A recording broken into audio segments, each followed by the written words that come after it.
So you ready to go? I am. Okay, cool.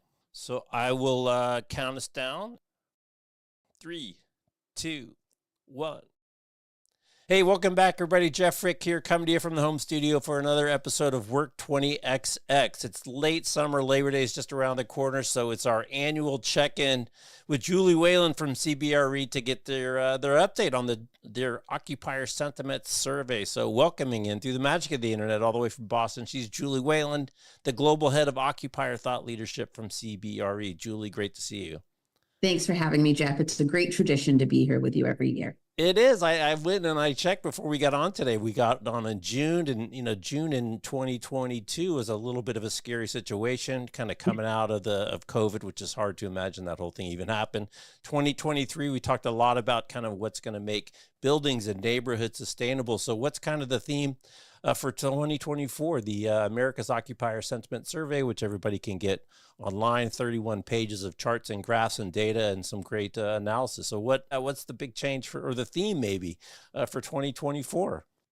Well, for the first time writing this survey, I feel like since the pandemic, we are actually writing it in a more normal voice. It feels like we're in a more normal market, in a more normal environment, much more stable. And I'd say that was just a huge sentiment shift. And then what was interesting was as we were analyzing the data and it was coming in, we were also getting a hold of Q2 real numbers of what was happening in the office market. And it actually helped us to understand that we feel that we're at a real inflection point in the market.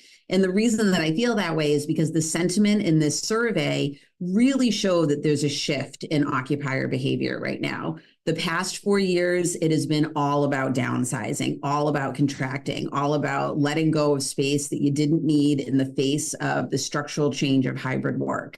And now we are at a point where I think a lot of that has been done. There's a lot more understanding of what office utilization is today and is going to be. And therefore, occupiers are sitting back and saying, maybe we shouldn't get rid of space anymore. And maybe in some cases, we should even start to expand. And so that was a marked shift in sentiment this year that, by the way, we see coming through in the numbers.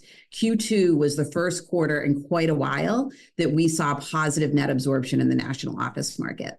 Wow. So a couple things jumped out to me. One, you said, or in the survey, it says 64% of the people say we're in a steady state, which again, to what, reinforcing what you just said, that was not the case, trying to come out of COVID and figure out what we were doing. And it jives with Nick Bloom's research over at Stanford and work from home policies, which he likes to say it's flat as a pancake and has been now for over a year in terms of, how many days a week people are working. There still seems to be this little fight.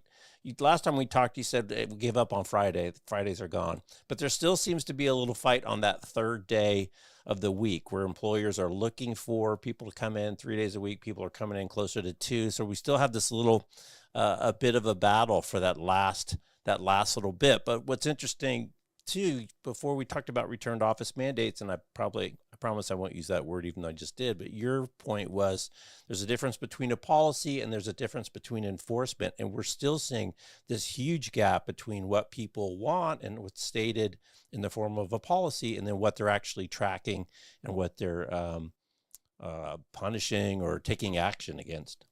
Yeah. So there's a lot there, but let's start with the whole return to office. I agree. We don't want to say that anymore. And I think that was also a shift that we started to see last year, but it's certainly a very clear one this year that we don't talk about that anymore. And part of that reason is because I think for most cases, we are at steady state, even if that steady state isn't exactly what the leadership in that organization wants.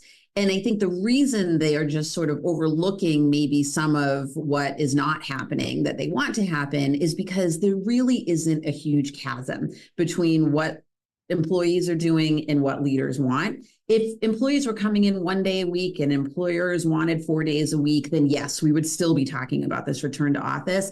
But I would argue we're somewhere around half a day to a day between the difference of what employers want and what employees are doing. So in many cases, organizations are just saying, we're largely at a steady state. We might try to push a little bit more, but it's not going to make a real difference in our portfolio. That being said, there are still about a third that are trying to push harder. But what we are very clear about saying right now is that the easy work has been done. Most organizations have set a policy. Many are even tracking that policy. If the policy is not being followed, we believe that there actually has to be much more of a deeper diagnostic done in that organization that helps them understand what is that barrier that is stopping people from coming in more. Is it a culture thing? Is it a KPI thing? Is it a location of the office thing? But in order to understand that, you have to talk to your people. You have to survey your people. You have to really understand what is driving their behavior in order to unlock different behavior. Right.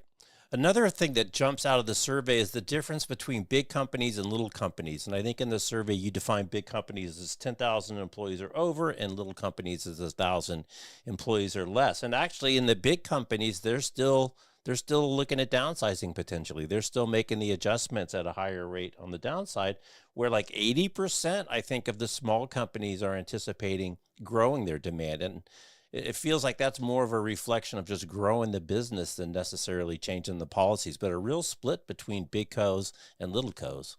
Yeah, you made me chuckle when you said that because I used to read a storybook to my kids called Fred and Ted, and one of them was big and one of them was small. I don't know which it was. So let's call them Fred and Ted.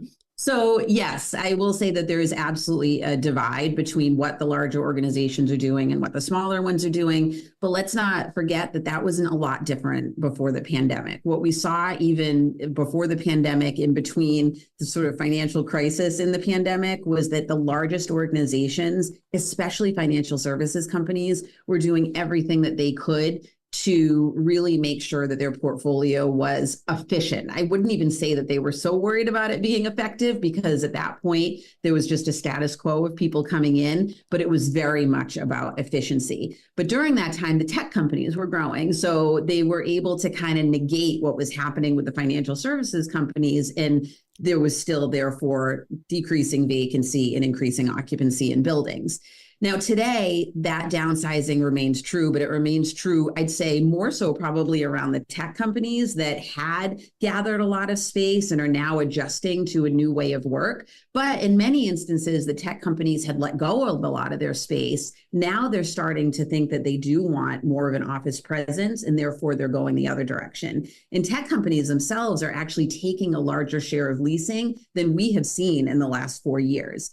Then you have the financial services companies that, yes, in some cases, they're downsizing depending on how big their portfolio is and how fast they've been able to acclimate to a new normal.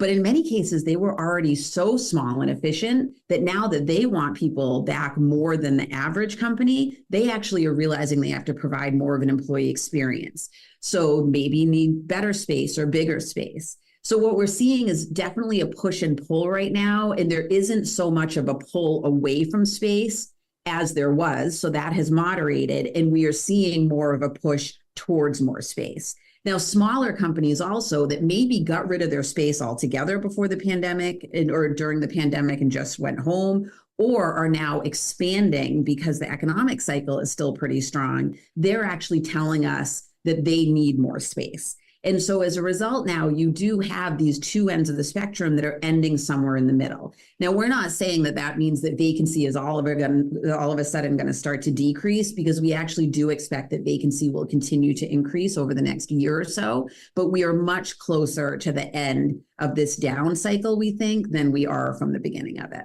Yeah. Well, let's talk about efficiency versus effectiveness. Those are two great words. Keep away from productivity. That one's a little bit harder to measure. But one of the key findings, number 2, is said that 73% believe that workplaces are effective, but only 46% are measuring whether it's effective. And those that measure it are actually not thinking that it's as effective as it can be. Also, another data point was kind of the ratio of people to seats.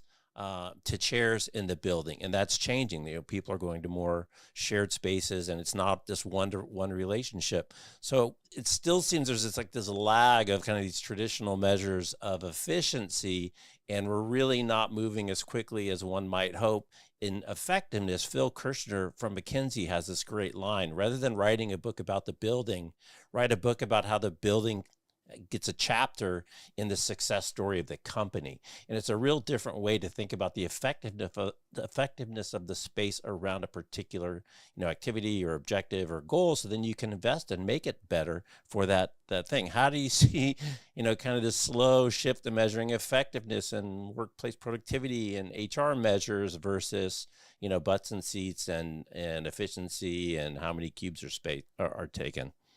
Yes. Well, real estate professionals are not sociologists, right? So they don't really always understand people. And that's not the speak that they've had to speak in. They have always really focused on efficiency of portfolios, which was measured by square feet per seat, square feet per person, how often people were coming in. So by far and large, that is how workplace effectiveness is measured. And that's how most organizations are measuring it that are measuring space right now.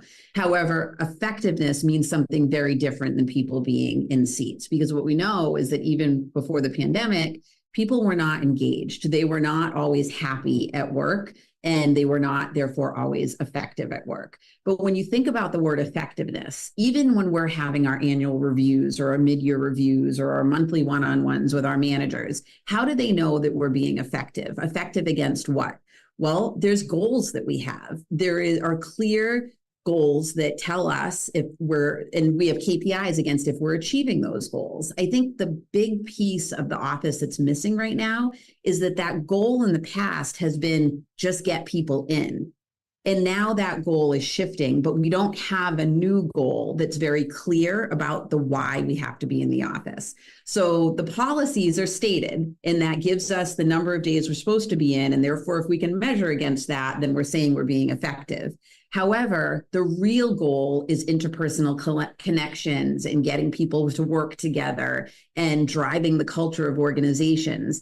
And until we can really begin to measure around that, then we're really not going to know if our workplaces are effective. There are some in this survey that did tell us that they are measuring based on employee engagement or attrition and retention, and even a few that say that they're measuring on productivity. But I would argue that those are probably companies where it's very clear cut on how to measure for productivity. Many knowledge workers, that's a very, very difficult nut to crack. Right, right. And they're using things like retention and, there's some other HR metrics and engagement that are out there. So shifting gears a little bit about investment, I was really surprised to see in the tech investment category that video conferencing was still at the top of the list, number one at like 82%. But then afterwards, we're seeing some of the stuff that's more supportive of hybrid things like space booking, I think was 64%. What was surprisingly low to me is occupancy sensors and some of these things that we've talked about before that will give additional insight beyond badge swipes as to how actual spaces are being used and, are they overused? Are they underutilized? And, if you kind of map that with kind of activity-based spaces and more variance within the spaces within either the company's space itself or within the building, a lot of focus there. I mean, video conferencing still number one. That really surprises me. I mean, we all have phones. Kids a lot younger than you and I probably take most of their video conferences on their phones anyway. How do you see kind of this investment in the sensors to get the better data to really know what's going on inside your four walls?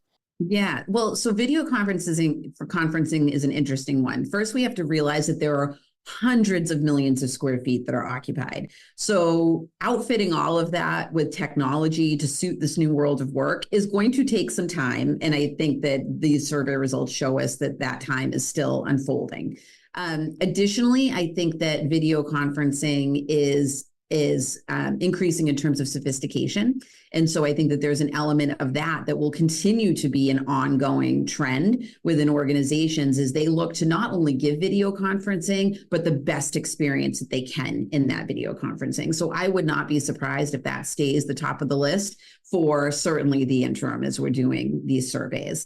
Occupancy sensors are an interesting one because they actually haven't shot up as much as I thought in terms of organizations using it. And I think that there are a few things that are at play there. First, I think that you have a cost that's associated with implementing occupancy sensors. And right now, although we are not in a recession and in a relatively stable economic period, there has been a lot of discussion over the last couple of years of what's around the corner. And so I think capital budgets have been really constrained for organizations to do things like that might be seen as nice to haves. Additionally, I think that there are probably privacy requirements also and concerns around tracking, people too closely and what are you doing with that. So occupancy sensors have not given necessarily or had the increase that I would have expected even a couple of years ago. And I think it's because of those two reasons. Yeah. But sitting number two, especially, again, after a conversation with Nick Bloom, talked about with the growth of hybrid work, the investment by the investment community into technologies to better support this new world. And we've talked about one of the biggest issues is when you do go to the office and your team's not there. So space booking is number two, above occupancy sensors and below video conferencing. So clearly people are investing to make sure that the probability of, your team members being there and making that a more seamless dynamic environment than it was in more this kind of static, I have my own desk, that clearly comes through in the results. It does. And what that tells us with it being number two is that it matters, yes, who's coming in and how often that they're in and how long they're in. But for a really effective workplace, you actually want to know what type of spaces they're using and how often they're using them. And there's an element to room booking systems that will allow for that. But then also what it allows for is not only the analysis of how your space is being used, but also better allows people to understand where each other are. And that's a really important thing in this environment, is creating an easier way for people to be able to find each other and see each other. And these room booking tools can provide that. Yeah, that's great. So one of my favorite business lessons of all time is what I always call the Ma Bell problem on Mother's Day. And, it's not quite the same as it used to be when we had direct lines, but it was always how does the phone company plan for Mother's Day when everybody calls mom at the same time, and just capacity planning versus whatever your steady state or your average is. You talk a lot in the report about, do people have enough space to accommodate the heavy days and when people come in the most, and that combined with, what percentage of your portfolio is now flexible space, and how are you, augmenting your fixed with flexible to have a little bit more ability to flex and move. How are you seeing, kind of flexible space as a percentage of the portfolio, and how people are managing against this? I don't have everybody coming in every day, but there are days that we're going to have a heavy lift. Mm-hmm. So I think that there are a couple things at play. First, I think that that's why we're seeing a moderation in downsizing right now. That's one of the reasons why we're seeing it, is that organizations are telling us that on peak days, which are maybe 1 or 2 days a week, usually midweek, they're actually up above 60% occupancy. I think 3/4 of our survey respondents told us that. Well, that's where we were before the pandemic. And so that means that there is only so much that you can do to be able to make that more efficient. The issue is that on non-peak days, you might be losing an element of vibrancy in your organization because you are planning towards peak days, and therefore on non-peak days, it might feel a little bit dead and empty. Now, there are multiple ways that you can solve for that. Number one, we obviously have seat sharing, and seat sharing in this survey showed loud and clear that we are moving in the direction of more people per seat. So somewhere around 2 people per seat is, I think, where the average is now, give or take, depending on the type of industry that you're looking at. And we have an occupancy insights group that actually studies their own clients and what they're doing. And for the first time last year, they saw in their own data that there are more people than seats in organizations. And that is a huge turning point, because we have been talking about seat sharing for a very long time. And now we're finally seeing that it is actually bearing out in the numbers. Secondly, you could maybe shut down a floor, right? So if you have a multi-floor portfolio and you have unassigned seating, you can turn on and off floors as you need to in your portfolio to really make sure that you're getting a mass of people where it counts to make the environment feel vibrant. But additionally, some landlords are getting really creative with the ways that they are offering flexibility in their building. And they might offer flexible office space within their building that can serve as overflow space for organizations who need it. And that is something that we maybe don't see the majority of landlords doing, but we do see some very progressive landlords doing. And I even heard one say that they can start to use that as a concession instead of tenant improvement allowances and free rent that used to be the typical and traditional concessions. Now you could offer time within flexible office space that you can start to use as credits that are offered as a concession in these situations. So there's a lot of different levers that organizations can pull. And frankly, they're experimenting with them right now. I wouldn't say that there's one that's more popular than the other, except for seat sharing, of course. I didn't catch it, and maybe you do or don't track it. Do you track, if you break down activities within an office, say between individual work, my time when I'm just by myself doing whatever I'm doing, versus say socialization type of activities, versus say collaboration activities, do you break out what percentage of the space is dedicated to kind of those three buckets, or maybe you have different buckets? And are you seeing, less space as a percentage dedicated to chairs and more space dedicated to other things? And, there was a great piece of Wall Street Journal did years ago on LinkedIn, had a new office they opened. I think they said they had 75 different types of seating configurations, most of which were not at a desk. So I wonder, are you tracking kind of the morphing and changing of what the portfolio of types of spaces are within the client? Yes. So not in this report, we're not. But again, we have a sister report that our workplace team does, that occupancy insights team that I talked about. And they actually track their own client portfolios, and they split it into we space, me space, and amenity space. Okay. They see is that the me space is shrinking, the we space is increasing. But that comes with a big caveat, because I think for a while there, we were moving too much towards the we space. And now we're realizing that people need to still have focus and privacy. And so that means that their me space is still really important, but how you solve for that me space doesn't have to be an assigned desk per person. There might be smaller huddle rooms that people can go in. There may be a banquet area that's private that you can go into. You may end up going into that overflow landlord space just to have your me time and answer a few emails or take a private phone call. So there's a lot of different ways to solve for it. But in traditional leased portfolios, we do see that the we space is increasing. But what we also see is that the biggest meeting spaces, the ones that tended to be these showcase boardrooms that people might have used for 3 and 4 people meetings most of the time, those are being broken down for more typical size meetings, because what we see is landlords are offering larger meeting space on amenity floors that you as an organization can use on the basis of which you need it, maybe a couple times a year. And it's going to be the best furniture, the best layout, the best technology, probably have services associated with it, such as catering. And you're able to use that within the building that you're in now, instead of having to build and manage that within your own lease square footage. So very interesting what's happening between we and me space and how you interact with the larger building as a result of those changes. Yeah, that's interesting. You talk about amenities, and when you break down amenities, you talk about what are my amenities, what are the amenities in the building, and what are the amenities in the neighborhood. And that's interesting that more and more of that is shifting to kind of the shared space or the variable space, to offload having to sit and carry that expensive boardroom that nobody sits in all the time. But when we looked at amenities in one of our other conversations, you talked about kind of the evolution of what is class space. What are people looking at? So I got your list here. It's 18 things listed on this one thing, food and bev right at the top. But what's interesting is the commute stuff is still towards the top. Access to public transit, car parking. I was happy to see scooter parking making its way up the list to number 6. Amazing. So still commute is the biggest amenity. If you can avoid it, is great. EV charging station. The one that surprised me is daycare. Is way down the list at 34%.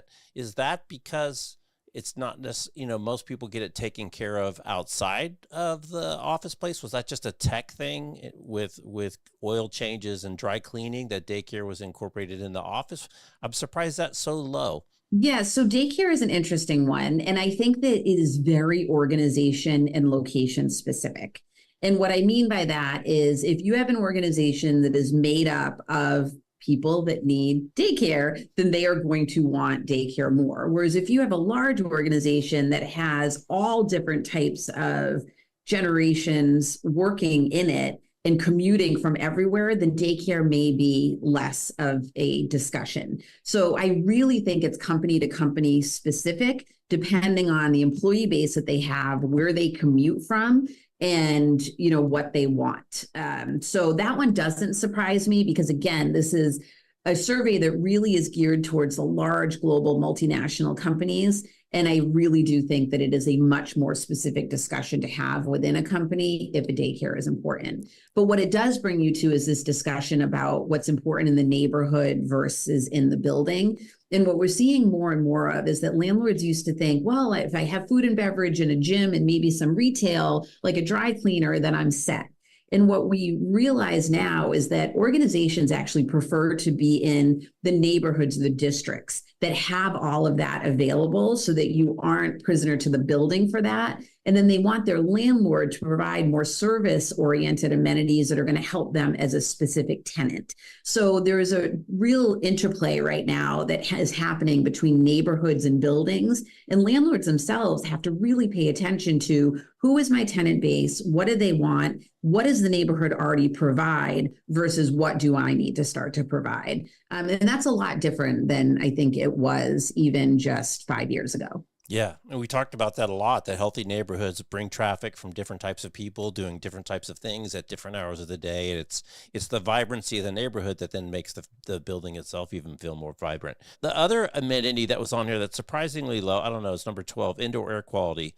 And, COVID, one thing it did is really highlight the importance of internal environment inside of an office building. And clearly COVID was all about HVAC, but there's other things, and it kind of ties back a little bit to sustainability. You have that under wellness. I would think that there would be more investment in internal environments, air quality being one, but other things, lighting, biophilia, all the different things that can make an internal environment better. I was surprised that one was still as low as it was. So the way that I read that finding is, I don't know if I ever shared the story with you about coffee. One time somebody shared a story with me about providing coffee in an environment. If you provide really good coffee in your workplace, you're probably not going to get a pat on the back for it. But if you take that away, you're going to get dinged for that in a really big way. And I see that is the same for indoor air quality. I think at the beginning of the pandemic, just like elevator access and how you were going to get elevators to move, everybody was talking about it because it was just the subject of the day and it was interesting to people and there was an unknown around it. However, now it's just a table stake. I think that in the buildings that are any building really in the US, at least that's the ilk that organizations are going to want to lease them, they're going to have good indoor air quality and the landlords are going to pay attention to that. And the second that it doesn't, people are going to start to scream and shout, but I don't think it would really ring out on a survey like this because it's so expected, Right. Another thing is a big topic we talked about last time, more of on the corporate side and a corporate objective side, is sustainability and sustainability objectives. Since we've last talked, what's it called? Local Law 97, I think, has kicked in New York, which has added additional sustainability challenges, objectives. I don't know what the right word is. It's not that high. Is it more because it's just a corporate initiative? How are you seeing sustainability either become a more important priority or not? There was a bunch of people, I think, on the list that really didn't have sustainability goals per se. How do you see sustainability objectives playing out? Yeah, well, it's a challenge and an objective depending on what side of the table you're on, I guess. But sustainability is another interesting one. And it's one that I feel has lost a little bit of momentum in terms of the way that we're talking about it. But that doesn't take away the fact that many organizations still have net zero targets that they are approaching very quickly, at least by, many by 2030, and then you have some 2040, and then still some 2050. But they are in the horizon where organizations need to think about this. And at the same time, as you said, there are regulations and rules that are changing in municipalities all over the United States that are making this very, very real. And so It does change from largest organizations to smallest organizations and whether you are landlord or an occupier. But I would argue that most landlords, just for their own regulation and protection, need to start moving in this direction if they're not already. And certainly the ones that want to capture those large credit tenants that have these net zero goals need to do it, because it is a differentiator in terms of how your building is quote unquote graded, because there's a lot of grade A buildings out there. Not all of them have sustainability features, but the best prime buildings absolutely do. And those are going to be the ones that have the greatest demand by the best and the largest tenants that need a landlord partner to go on that with them on the sustainability and net zero target journey. So there are multiple reasons to really continue to move in this direction. But from my perspective, I do feel like the narrative in the market has pulled back a little bit, but that doesn't mean that it's any less important. Tangential question, but you're sitting there in a big company. Do you see any movement, acceleration in conversions of those buildings that just aren't making the grade post something like Local Law 97? And I know it's not your area of expertise per se or this report, but CBRE is involved in all types of real estates. Are you seeing, is there a path forward for some of these places that just don't make the grade as a Class A office space anymore? Yes. So we actually do a lot of work on conversions. Twice a year, we collect around the United States what is being converted. And it is still a very small amount of inventory that's being converted, just under 2%, which is not going to be enough to move the dial in terms of any of these challenges, whether it be vacancy or sustainability issues or need for more housing. However, the good news is that it has increased over the last few years because the need is so great. The issue is that we are in a bit of a traffic jam from a capital markets perspective, where a lot of building values have not reset yet. There's been a lot of deals made between lenders and current owners, kicking the can down the road. And now we're starting to get into the period, and at least there's a sentiment out there that as interest rates start to come down and there's more stability in the market, that we're going to start to see more of this price discovery in the market, which is going to allow building values to be reset. In order for a building to be converted and still make it fruitful for the developer who's going to take on the risk to convert that, it needs to be at a certain basis. The beauty of it is that when it does get converted, it usually is going to get converted to its highest and best use, because those that are doing the conversions typically know that, and they're going to, make sure that happens to get the biggest return themselves. And in that process, they're going to bring it up to the standard that it needs to be from a sustainability perspective, because in many of the lowest class buildings and the oldest buildings, there are systems in place that just cannot be upgraded in their current form. They have to be scraped and new systems have to be put in. Wow. Okay. So biggest surprise on this. I mean, you got the great benefit of this kind of longitudinal data, which is so powerful, beyond the data that you're collecting, but now you get trends. And what was some of your biggest surprises this year and next summer when we catch up? What do you see as that you see just little peaks, little hints, little touches of something that maybe is below the radar that's going to be a more significant portion of our conversation a year from now? So biggest surprise was certainly the shift in sentiment around downsizing. I did expect that there was going to be a moderation, but I didn't expect that there was going to be such a pullback. And then I certainly didn't expect that that was going to come in tandem with the Q2 numbers that we saw. We are very careful to say one survey in one quarter does not make a trend, but it's certainly something that has sparked our interest and that we're going to continue to stay very close to. And I believe that as long as the economy, knock on wood, stays on stable footing, that we will be having a much more clear conversation next year that this is in fact a trend. Now, that does not mean that I think that we're going to quickly get back to the vacancy levels that we saw before the pandemic. However, I do think that it means that we're going to get more comfort in the office market, which is going to allow for more capital markets transaction activity, more resetting of values, which is going to bring more tenants to the market because they're going to feel like they're then able to achieve better deals from that landlord that now has a better basis. And there's just going to be a lot that is unlocked in the market because all of a sudden things are starting to move in the right direction. If the economy falters and we do not have that path forward, then we'll probably be having a very difficult conversation next year that made us feel that we were taking a few steps back. But let's hope that we are not there. Yeah. So, I mean, this whole kind of recap on the stuff that needs to be recapped. On one hand, you think, oh my gosh, it's going to come as a big wave all at one time. On the other hand, we do see these headline grabbing stories every now and then about such and such a building that sold for this 2 years ago, that sold for this today. I mean, do you think we're kind of working through that? Is it like a cliff that's overhanging, or do we have enough activity where it can be kind of built into the day-to-day activities, and it's not going to be this momentous kind of event, a calendar day event? Yeah, so I think that the narrative has been that cliff is coming and it's going to be a really scary time for real estate. And we believe that there are challenges out there, but we have never believed in that cliff mentality where all of a sudden overnight we're going to see, the commercial real estate markets implode. The reason for that is because fundamentals are relatively good across commercial real estate, notwithstanding office. But even in office, there is a huge bifurcation in the market. And depending on your city, your location within that city, and the type of building that you are, there are some that are still renting for historical high rents based on, the history of what we've tracked. So that is hard for some people to understand, but generally fundamentals are good, understanding there is a portion of space that is absolutely struggling.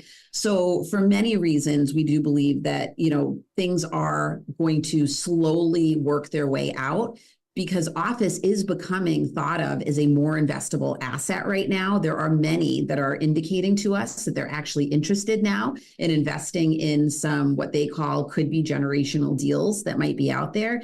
And along with that sentiment, there is a lot of dry powder that is looking to be invested. So all those factors between fundamentals, people that are now interested in office, and also the capital that is out there to be invested, lead us to believe that although there will be pain for certain parties in this equation, overall, at a national level, we should work this out over time in as least painful a way as possible. Yeah. And all those aggressive Fed moves up seem to have settled down, maybe even going back the other direction. And you've talked about the 6 critical elements for cities, and really how important, the cities are in the health of the office, because kind of back to what you said, it's about the whole neighborhood. It's about the entire ecosystem that you sit in. Right? I think that's a real estate 101. You can change a building, but you can't change the neighborhood per se.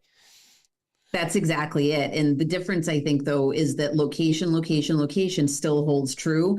But what we mean by location is changing. Central business districts, financial districts used to be just fine because you had that commuter population coming in at least 4.5 days a week. And now that has really changed. And so what we mean by location now is those vibrant mixed use districts are more important than ever. And we're tracking them very closely. We have a methodology to track them. And our hope is that over the next decade, cities change to have more of those vibrant mixed use districts, which is ultimately, for the office space that's in them, going to be a rising tide. Great. Well, Julie, thank you again for the update. I appreciate it. I look forward to our annual get-togethers, and it's a whole different world than when we started this a couple of years ago. As the thankfully the COVID kind of fades in the rearview mirror, and we kind of get back on more normal footing, whatever normal footing means in 2024. Thank goodness. All right. So she's Julie. I'm Jeff. You're watching Work 20XX. Thanks for watching. Thanks for listening on the podcast. We'll see you next time. Take care. Awesome. Thank you. All right. Awesome. You're easy to talk to as always. Thank you.